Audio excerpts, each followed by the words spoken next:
Quando ele saiu, disse Jesus: agora foi glorificado o Filho do Homem, e Deus foi glorificado nele.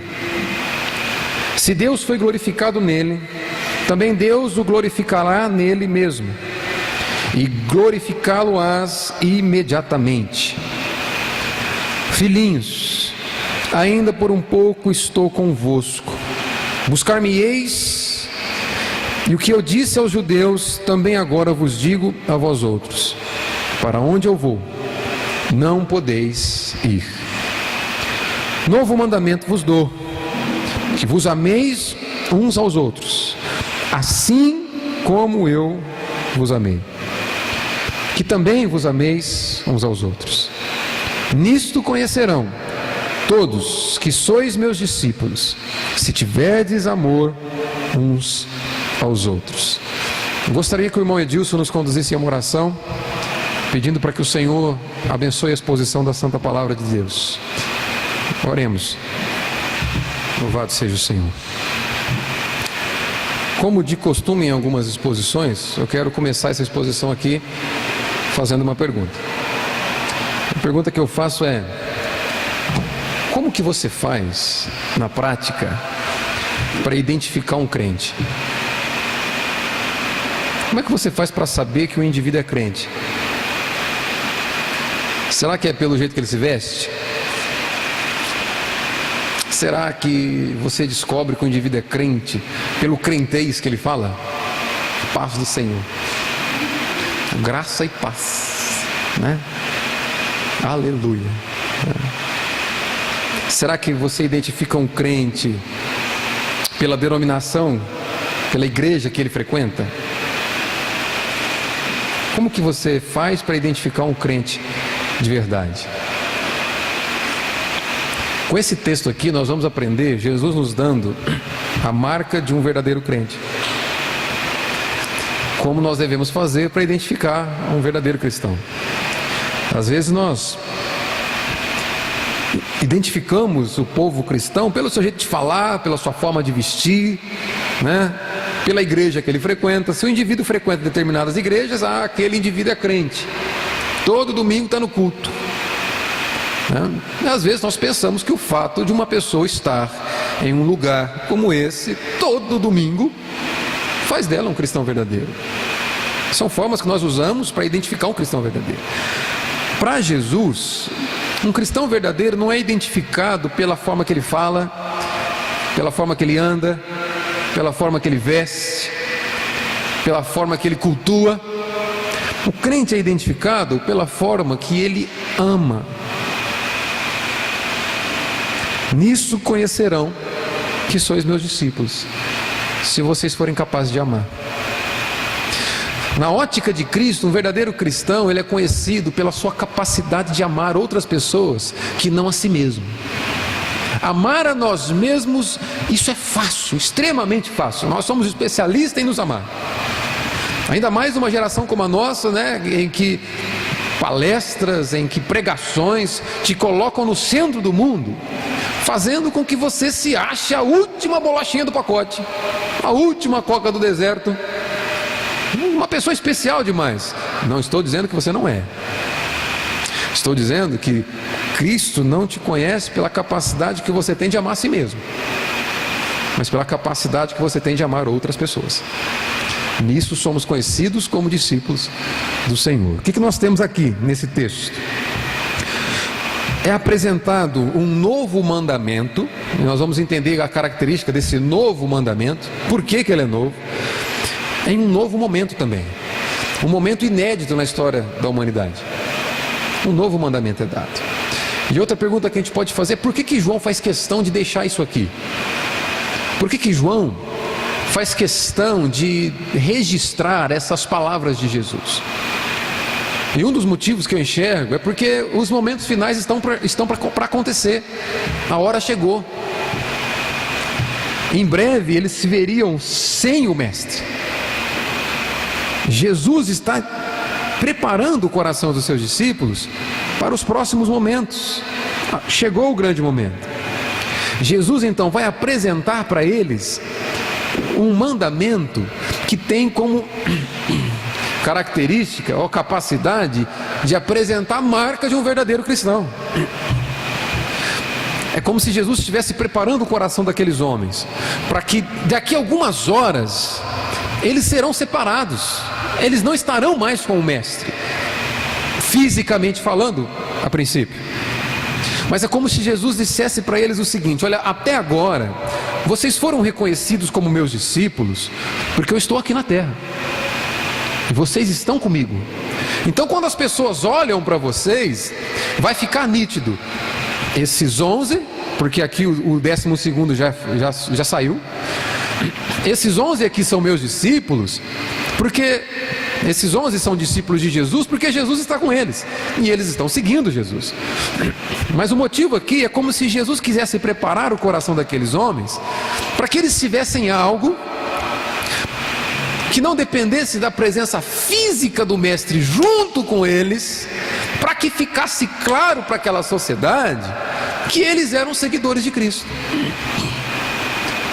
Então a ideia é o seguinte: Jesus não está fisicamente no meio de vocês, mas Ele dá um mandamento, que quando você o vive, evidencia que você é dele. Essa é a ideia. Então nós temos aqui um novo mandamento, que a gente vai ver que não é tão novo assim, ele tem uns aspectos que faz com que ele seja novo. Um novo mandamento para um novo momento, para um momento que aqueles homens ainda não experimentaram. E um primeiro ponto, já entrando diretamente no texto, que eu destaco para vocês, é que esse momento aqui, esse novo momento, é um momento nunca antes visto na história da existência. Verso de número 31, perdão, diz assim: quando ele saiu, disse Jesus, agora foi glorificado o Filho do Homem, e Deus foi glorificado nele. Quando ele saiu, quem saiu? No contexto aqui, vocês vão se lembrar, na exposição anterior, depois que Jesus apresenta o significado do lava-pés, ele vai dos versos 21 até o verso 30, vai indicar quem é o traidor, ele vai mostrar que o traidor é Judas.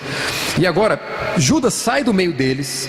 Tendo Judas saído do meio deles, então Jesus começa a dar esse discurso. Esse discurso era para os 11, era para aqueles que seriam alvo desse gesto de Cristo que transformaria eles em homens bem-aventurados. Quando ele saiu, disse Jesus, agora foi glorificado o Filho do Homem. Por que ele não diz vai ser glorificado? Ele diz agora. É agora, nesse momento. O que aconteceu para que Jesus afirmasse: chegou o momento do Filho do Homem ser glorificado?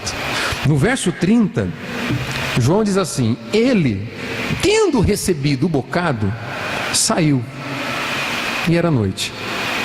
O que é isso? Jesus molha o pão e vai dizer para os discípulos o seguinte: a dúvida era, quem é o traidor? E Jesus vai dizer, aquele a quem eu entregar o pão.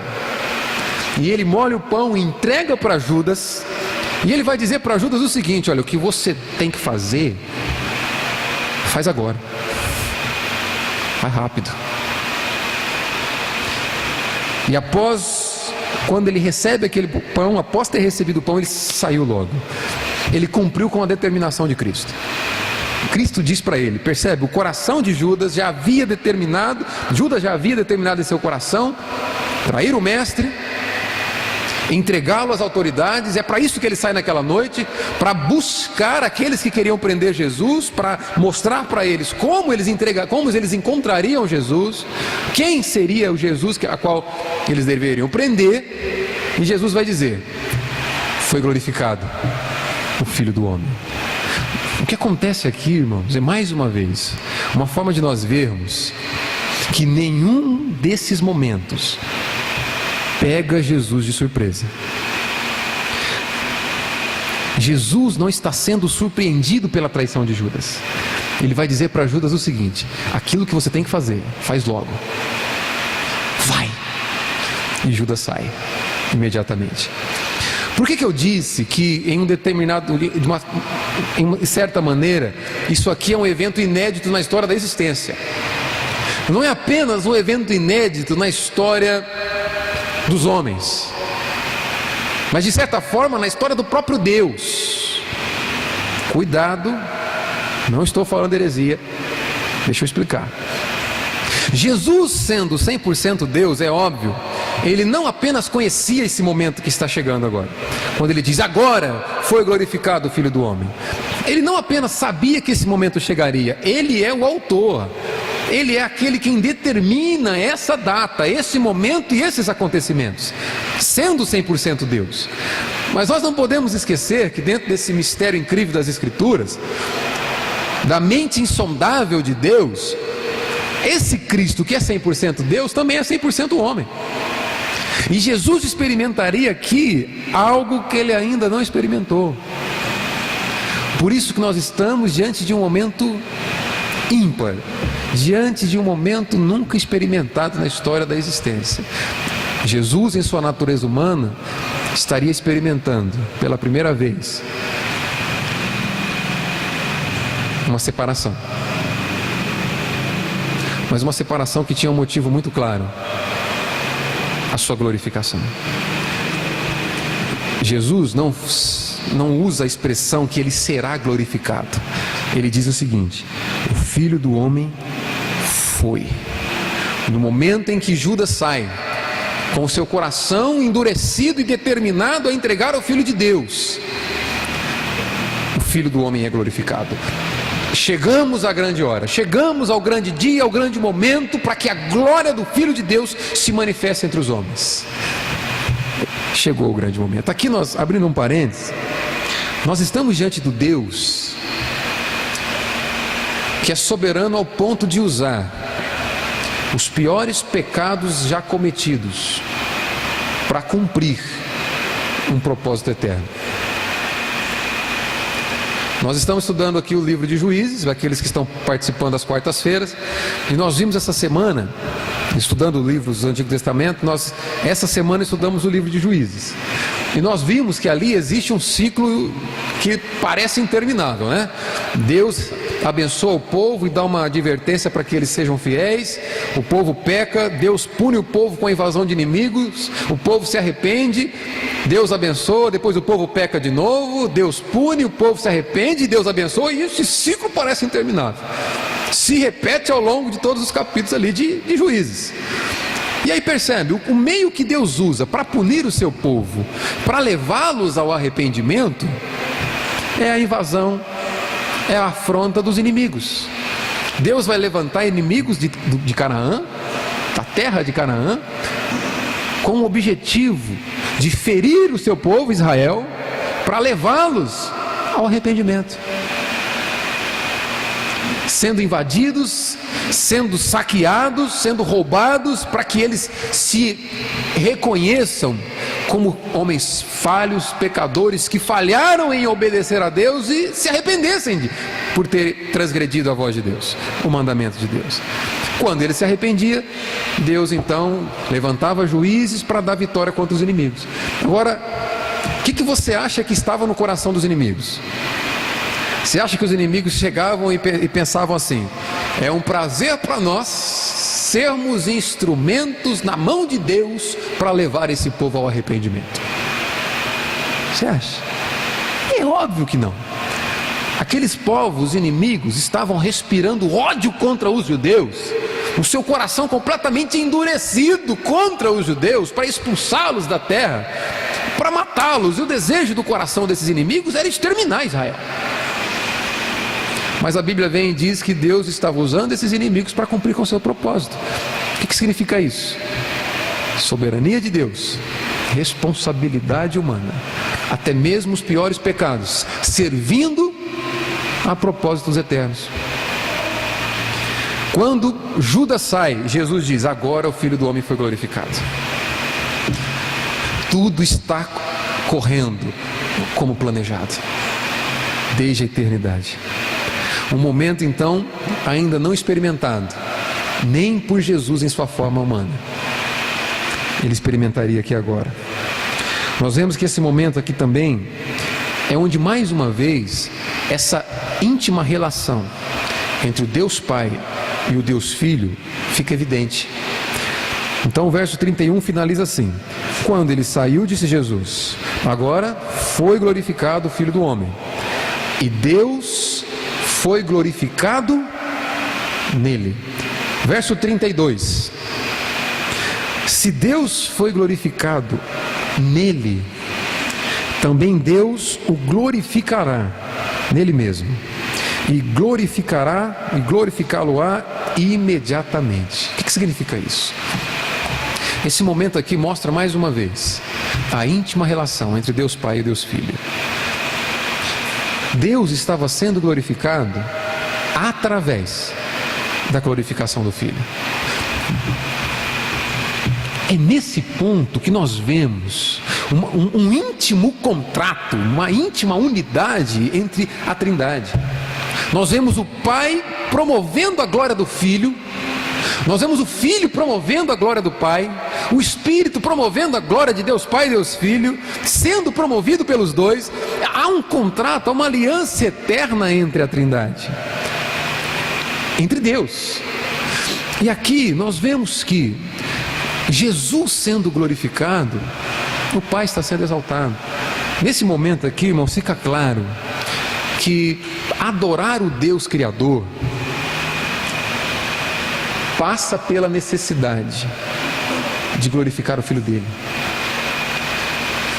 Mais à frente, Jesus vai dizer o seguinte: olha, eu sou o caminho. Esse momento que apresenta a íntima relação de Jesus, o Deus Filho, com o Deus Pai, nos mostra que é impossível você amar, dizer que ama a Deus, dizer que adora a Deus, sem que Cristo seja antes o Senhor da sua vida. Jesus sendo glorificado aqui, ele seria colocado na posição a qual o Pai prometeu para ele, e fica nítido ali em Filipenses capítulo 2, quando Paulo diz que todo joelho se dobrará diante dele. Ele abriu mão da sua glória, abriu mão de si mesmo, se esvaziou, sendo obediente até a morte de cruz, pelo que, Paulo vai dizer, Deus o exaltou. Por esse gesto de auto-humilhação, Deus o exalta e coloca todo o joelho diante de Cristo, todos os homens prostrados reconhecendo o senhorio dele. Ainda que o ímpio, o incrédulo, se mantenha resistente e rebelde contra o Senhor todos os seus dias da terra, haverá um momento que toda língua o confessará como Deus, toda língua o confessará como Senhor. Grava isso, fica aqui comigo. É impossível, meu irmão, é impossível, minha irmã, você se dizer filho de Deus sem que esse Cristo seja o dono da sua vida.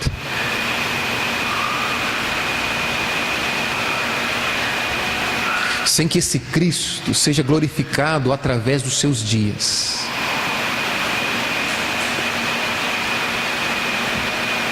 Recebê-lo passa pela necessidade de tê-lo como dono de todos os nossos dias. Esse Senhor que vive e reina, que cantamos aqui, que nessa noite nós nos alegramos pelo fato de saber que Ele vive, que Ele reina. Mas reina onde? Reina sobre quem?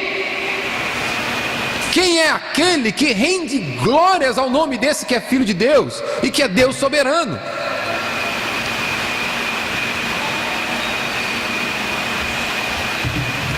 Se Cristo não reinar sobre as nossas vidas, não tenhamos a ousadia de nos considerar filhos de Deus. Não há adoção do Deus, por parte do Deus eterno sobre homens que não estão no seu Filho amado. O que significa isso? Não há filho de Deus que não se rende ao senhorio de Cristo. Nesse novo momento ao qual Cristo vai experimentar a sua natureza humana, a sua íntima relação entre Ele e o Pai, fica claro: ser filho de Deus passa pela necessidade de glorificar o Filho de Deus. Amém? Até aqui? Isso fica nítido quando vamos para as Escrituras. Outro ponto que é importante nós ver aqui é que esse momento, que é novo para os discípulos, que é, como eu já disse, em certa forma novo para o próprio Senhor Jesus, é um momento de despedida, nunca antes experimentado por eles. No verso 33, acompanha comigo, ele vai dizer assim: filhinhos. Estamos juntos? Verso 33. Jesus inicia a sua fala dizendo: filhinhos, ainda por um pouco estou convosco, buscar-me-eis. E o que eu disse aos judeus também agora vos digo a vós outros: para onde eu vou, vós não podeis ir. Esse momento de despedida estava tão nítido, estava tão claro, que de uma certa forma, como eu já disse, Cristo não teria mais, assim como os discípulos não teriam mais, o privilégio de provar da presença terrena do Mestre. O momento é de despedida. E embora esses homens sejam tão imaturos na fé, assim como nós, embora aqueles discípulos sejam tão falhos, tão errantes, tão inconstantes, uma hora crê, outra hora não crê, uma hora duvida, outra hora não, embora sendo tão inconstantes e tão imaturos, Jesus revela o seu amor com essas palavras. Essa palavra, filhinhos, é a primeira vez que ela aparece nos 4 evangelhos. Você não vai ver mais. Depois, quem vai usar essa expressão, filhinhos, é o apóstolo João nas suas cartas. Mas Jesus aqui, a princípio, demonstra o amor que ele tem por aqueles homens tão falhos, com palavras. Mas em breve, ele demonstrará esse amor com sangue. O momento de despedida está presente aqui. Eles não mais iriam usufruir da presença física uns dos outros. Filhinhos, ainda por um momento estou convosco, buscar-me-eis. Aqueles homens experimentariam da necessidade de encontrar novamente o Mestre. Buscar, vocês vão me buscar. No período em que Jesus, nós vimos na primeira parte da liturgia, Jesus morto, passa o primeiro dia, no segundo dia, e a incredulidade e a tristeza toma conta do coração daqueles homens. E essa busca, a qual nós podemos extrair dessa palavra, é esses homens ansiando novamente por aquilo que o Mestre havia dito, se fazendo real. Mas espera aí, depois da morte de Cristo, daqueles homens naquele quarto escondido, espera aí, ele era o Messias, ele nos prometeu, ele reinaria, mas cadê aquele que fez tantas coisas? Nós estamos entregues agora à nossa própria sorte. O que vai ser de nós? Nós largamos tudo para seguir esse homem. Cadê Jesus? Buscar-me-eis, vocês me buscarão. E essa expressão, buscar a Jesus, na vida dos apóstolos, depois que Jesus ressuscita, se encontra com eles, novamente a fé daqueles homens é gerada pelo poder do Espírito Santo. Esse buscar Jesus ao longo dos seus dias, era traduzido talvez por uma expressão assim: se Jesus estivesse aqui, eles buscariam Jesus, no desejo de ter a presença do Mestre, que eles caminharam 3 anos. Uma separação aconteceria agora, uma despedida. E é interessante a sequência que Jesus dá para o texto. Então, até o que nós vemos? Um momento novo. É um momento novo na história da humanidade. Os discípulos jamais experimentaram isso na sua vida. É um momento novo na natureza humana de Jesus, porque ele experimentará o ápice da sua glória na cruz. E é um momento novo porque é um momento de despedida, que nenhum desses homens experimentaram. Mas depois de dito isso, esse momento de despedida vem acompanhado imediatamente de um novo mandamento. Verso 34.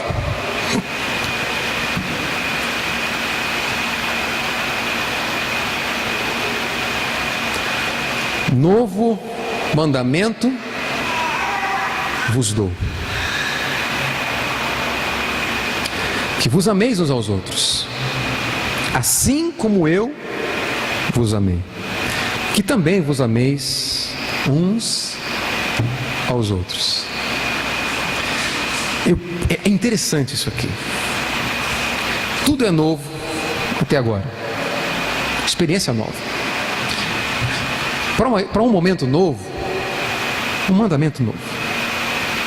E o mandamento novo, que a gente vai ver aqui que não é tão novo assim, mas ele tem um aspecto diferente, é esse: vos ameis uns aos outros.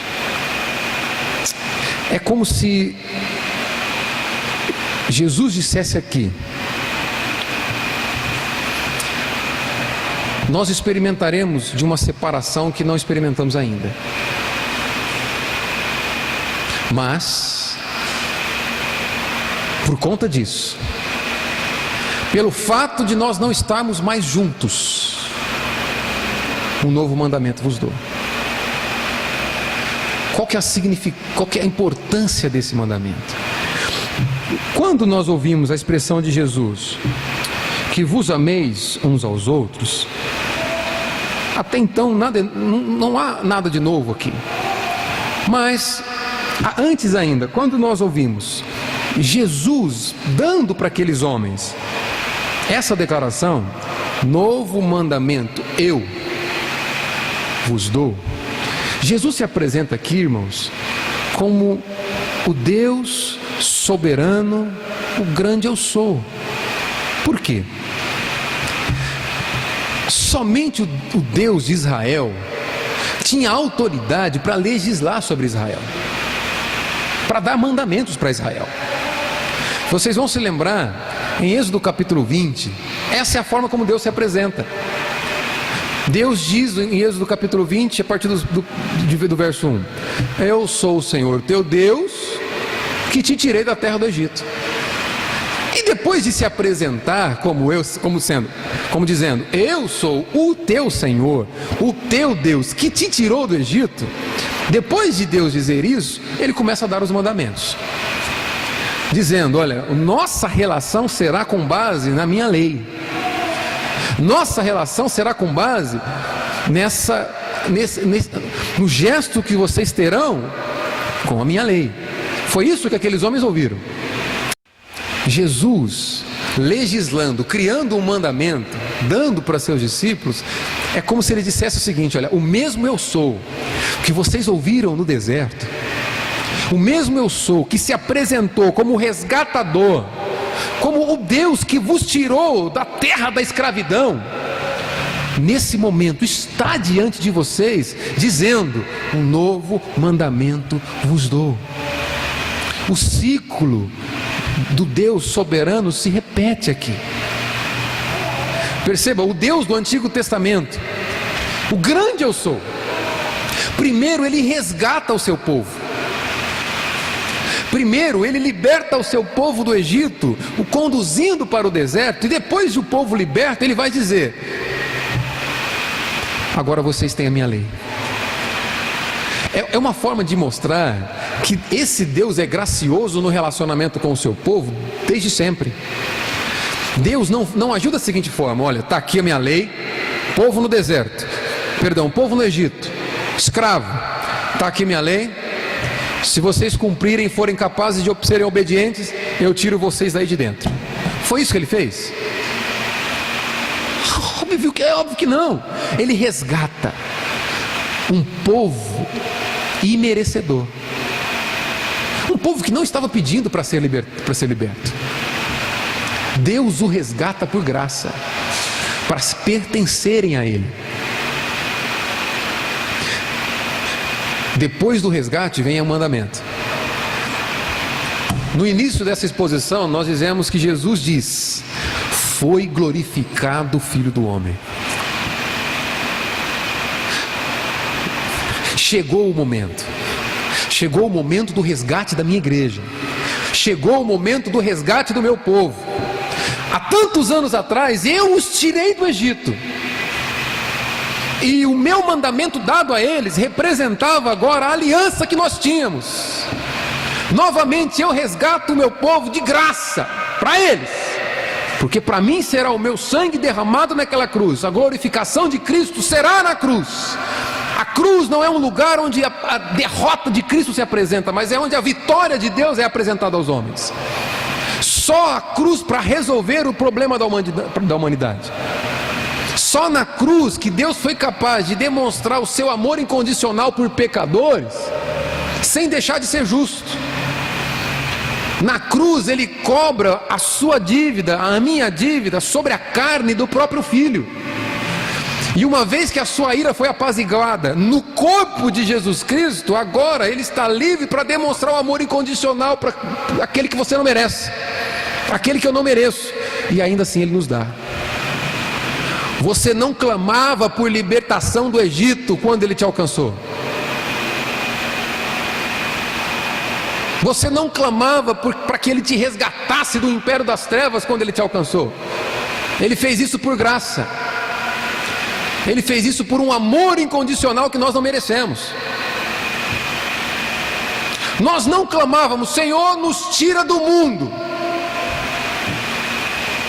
Não, porque quando Ele nos encontrou, nós estávamos mortos em delitos e pecados, vivendo como escravo. Ele nos resgata do império das trevas, Ele nos tira do mundo, Ele nos tira da servidão do pecado, por graça, por um amor incondicional, por um amor que nós cantamos aqui, e aqueles homens tiveram o privilégio de experimentar pessoalmente, através da pessoa, da natureza humana de Jesus Cristo. Mas um amor incondicional, antes de você pedir por Ele. E agora a tônica do Antigo Testamento se repete. Depois que o povo foi resgatado, o mandamento é dado. E é interessante como esse mandamento é dado, porque até então não tem nada novo. O que Jesus vai dizer no verso 34 é: que vos ameis uns aos outros. Espera aí, se você ler os 10 mandamentos, você vai ver que os 4 primeiros mandamentos, foram resumidos por Jesus da seguinte maneira: amarás o Senhor teu Deus com toda a tua força, com todo o teu coração, com todo o seu entendimento, com todo o seu ser, acima de todas as coisas. Porque os 4 primeiros mandamentos representam o nosso relacionamento com Deus, dizem respeito à forma como nós o amamos. Os 6 mandamentos derradeiros tratam da forma como nós nos relacionamos uns com os outros. Não matarás, não adulterarás, não darás falso testemunho, não cobiçarás. É como nos relacionamos com os outros. E Jesus vai resumir o seguinte: o segundo mandamento, tão importante quanto o primeiro, é: amarás o teu próximo como a ti mesmo. Ou seja, toda a lei é importante. O primeiro e o segundo, que é igual ao primeiro. Então toda a lei tem que ser guardada. Até então não tem nada novo. Esse aspecto de amar uns aos outros está presente lá na lei, em Êxodo capítulo 20. Por que Jesus vai dizer então: novo mandamento vos dou? Esse mandamento é novo pelo seu exemplo. Na sequência ele diz assim: assim como eu vos amei. A referência para o amor agora não é mais você mesmo.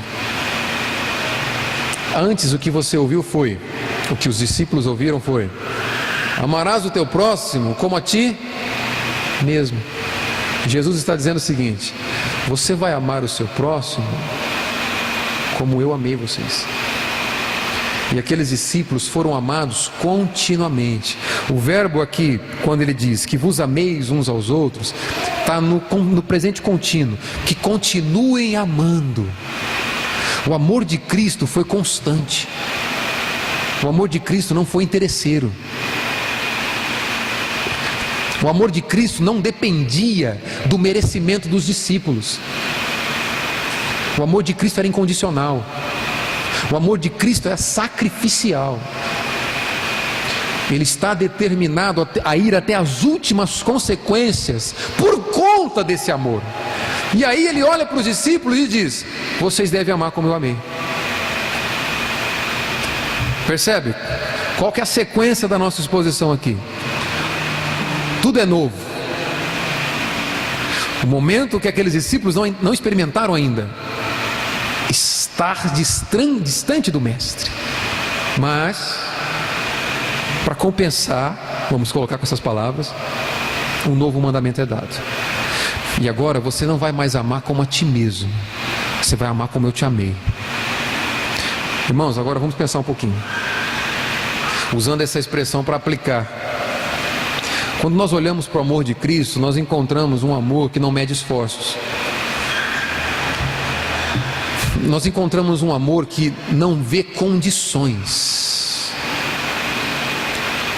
Entenda uma coisa: se Jesus fosse esperar você merecer para te amar, se Jesus fosse me esperar merecer para me amar, se a ótica fosse ao contrário, se Deus tivesse escolhido agir da seguinte forma: está aqui minha lei, o dia que você a obedecer perfeitamente eu te tiro do Egito, nós aí estaríamos como escravos do pecado até agora. Hoje você só é capaz, nós só somos capazes de estar num lugar como esse, provando da intimidade de Deus, provando do amor de Deus, provando da revelação das Sagradas Escrituras, porque Ele nos amou de forma incondicional, não esperou merecimento em nós para que pudesse nos amar. Isso é amor incondicional. Ele não esperou que você e eu cumpríssemos com alguns requisitos, preenchêssemos alguns requisitos para amar. Esse é o nosso amor. O nosso amor é interesseiro, o nosso amor é egoísta, o nosso amor é arrogante. Nós temos uma dificuldade intensa de amar aquele que não merece. Nós temos uma dificuldade intensa de amar aqueles que não preenchem os requisitos que nós colocamos para que eles mereçam o nosso amor. Se você for bom para mim, eu te amo. O dia em que você deixar de ser bom para mim, eu tenho dificuldade para te amar. Esse é o nosso coração. Enquanto você está me servindo, eu sou capaz de te amar. No dia em que você não me atende, você deixa de merecer o meu amor. Isso não é amor, irmãos, isso é conveniência. Jesus vai dizer o seguinte: olha, é novo, o mandamento é novo porque a referência não é mais você, a referência sou eu. Você não vai mais amar a pessoa que está do seu lado olhando para você mesmo. Você vai amar a pessoa que está do seu lado olhando para mim. Primeiro, pensa em como eu amei, e essa é a forma que você deve amar. É nesse sentido que o cristão é conhecido pela forma que ama. Entenda uma coisa, irmão, você não tem liberdade para amar os seus irmãos na fé da forma como você quiser.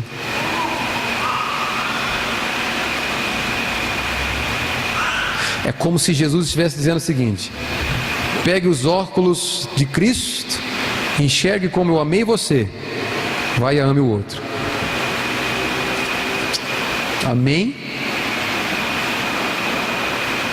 É você olhar para essas pessoas que fazem parte dessa comunidade cristã aqui, e ainda assim que você não acha que elas mereçam o seu amor, olhar para Cristo e ver como Cristo amou elas.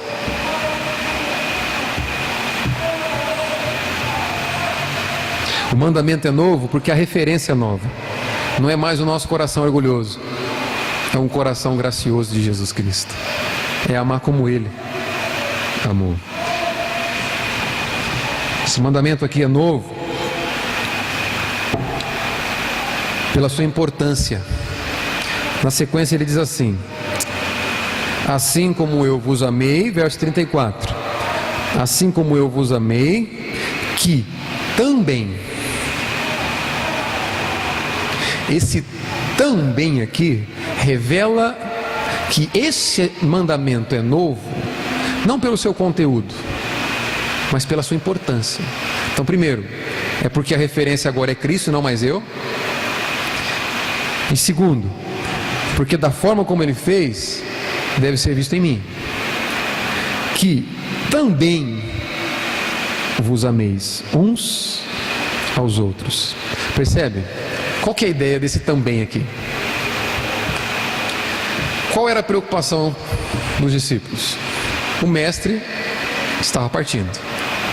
Percebe por que eu coloquei, por que nós usamos, e eu creio que essa forma como está aqui a perícope é proposital? Por que temos aqui a novidade dos acontecimentos? Jesus indo embora, Jesus se despedindo, e de repente ele dá um novo mandamento, que é para que eles amem como Cristo amava, como Cristo ama. Qual que é a relação das duas coisas? O que tem a ver Jesus se despedindo dos discípulos e Jesus dando um novo mandamento para os discípulos? Sabe por que esse mandamento é novo? A ideia aqui é a seguinte: o amor do mestre seria suprido pelo amor mútuo entre os discípulos.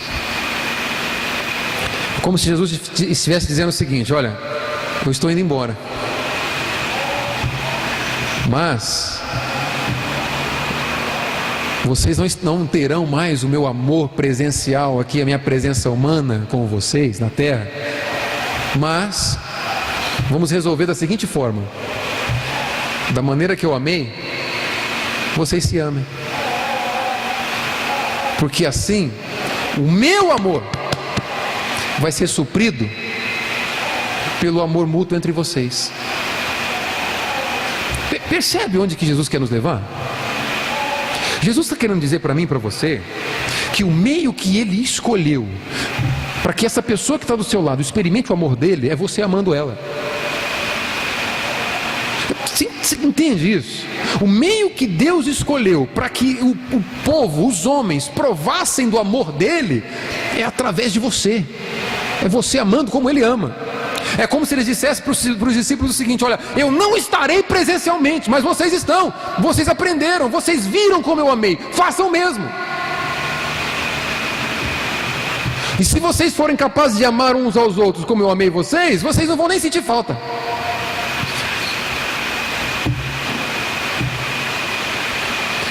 Jesus está mostrando que o amor perfeito de Cristo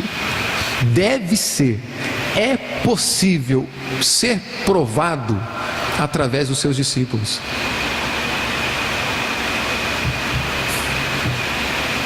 A forma como você ama determina se Ele é teu Senhor ou não. Uma perguntinha: será que as pessoas têm provado do amor de Cristo através da forma que eu amo? Cabe para a gente pensar um pouco. Por isso esse amor é novo.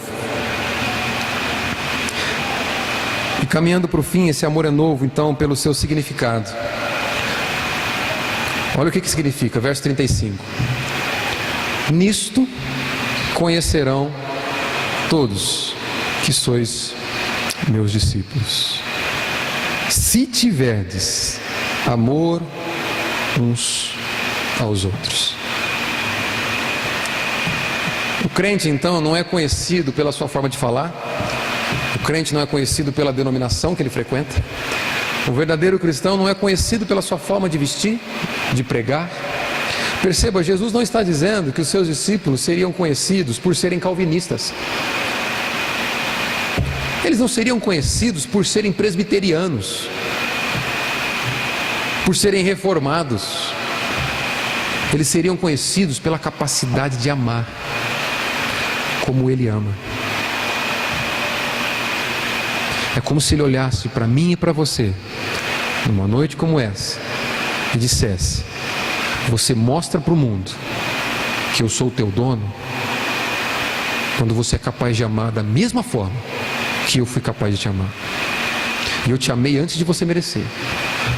E eu te amei de forma contínua. O meu amor é inabalável por você. O meu amor é sacrificial, fui até as últimas consequências. E é apenas isso que Ele espera de nós: que amemos uns aos outros como Ele nos amou. A lei que Deus deu para Israel evidenciava que aquele povo pertencia a Deus. Ninguém mais, irmãos, tinha a lei, somente o povo de Israel. A evidência que aquele povo era de Deus era a lei. A evidência de que nós somos de Jesus é que o seu mandamento faz sentido para nós e ele é visto através de nós.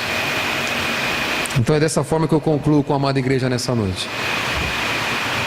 Algo novo aconteceu aqui.